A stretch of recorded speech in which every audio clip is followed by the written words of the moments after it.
যাবে কি না? আমি সেই নাম। আচ্ছা তোমার নাম কি? নামটা বলো। নামটা বলো ভাইয়া, আমরা তোমার ক্ষতি করবো না। বলো নামটা বলো। বলো ভাইয়া বলো নামটা বলো। সামাজিক যোগাযোগ মাধ্যমে ছড়িয়ে পড়া একটি ভিডিওকে কেন্দ্র করে আলোচনার কেন্দ্রবিন্দুতে উঠে এসেছেন সাতক্ষীরা ৪ আসনের সংসদ সদস্য ও জামায়াতে ইসলামের নেতা গাজী নজরুল ইসলাম। ভিডিওতে এক তরুণীর সঙ্গে একটি কক্ষে দেখা যায় তাকে। ভিডিও প্রকাশের পর থেকেই শুরু হয় নানা প্রশ্ন। বিষয়টি এখন টক অফ দ্য কান্ট্রি। তবে গাজী নজরুল ইসলাম বলেছেন ভিন্ন কথা। তার দাবি, ভিডিওতে থাকা নারী তার দ্বিতীয় স্ত্রী মরিয়ম বেগম। প্রথম স্ত্রীর সম্মতিতেই তাদের বিয়ে হয়েছে। তার অভিযোগ, একটি পারিবারিক বিরোধের জের ধরে গোপনে ভিডিও ধারণ করে উদ্দেশ্য প্রণোদিতভাবে তা সামাজিক যোগাযোগ মাধ্যমে ছড়িয়ে দেওয়া হয়েছে। একটি ভিডিওতে দেখা যাচ্ছে জামাত নেতা নজরুল ইসলাম হাত জোড় করে ক্ষমা চাইছেন। আপনি অন্যায় করছেন? হ্যাঁ, আপনি অন্যায় করছেন।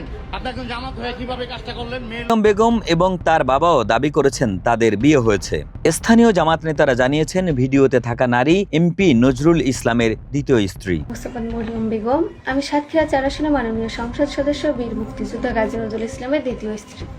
সম্প্রতি আমার স্বামী সাতক্ষীরা ৪ আসনের সংসদ সদস্য গাজী নজরুল ইসলামকে নিয়ে সামাজিক মাধ্যমে যে ভিডিও ও বিভ্রান্তিকর প্রচারণা চালানো হচ্ছে, সে বিষয়ে আমি দেশবাসীর সামনে প্রকৃত ঘটনা সংক্ষেপে তুলে ধরতে চাই। তো 17 জুন রোজ মঙ্গলবার আমার বড় মেয়ে মরিয়ম আক্তারের সাথে সেখানে তার বড় স্ত্রী সহ আমরা সকলে উপস্থিত ছিলাম। গত 13 জুলাই এমপি সাহেবকে নিয়ে তার তীব্র প্রতিবাদ এবং নিন্দা জানাই। গাজী নজরুল ইসলাম ফেসবুকে উল্লেখ করেছেন, গত 17 জুন পারিবারিকভাবে এবং তার প্রথম স্ত্রীর সম্মতিতে মরিয়ম বেগমের সঙ্গে তার বিয়ে হয়।